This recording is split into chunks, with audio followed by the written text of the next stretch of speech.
that kept you from the presence of God.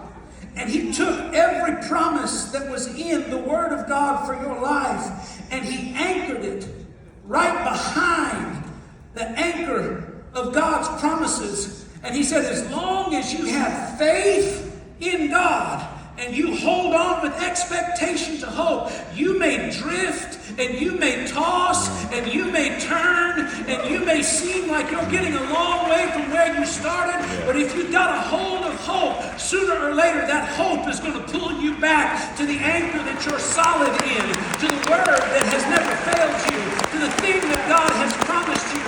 You don't have to give up today because God's got you. Just hold on in hope.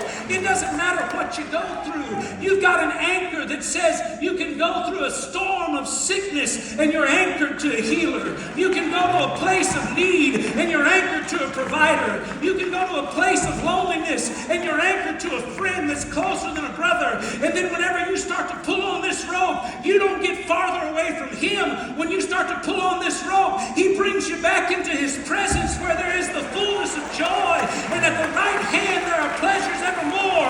I don't know who I'm talking to here today, but somebody's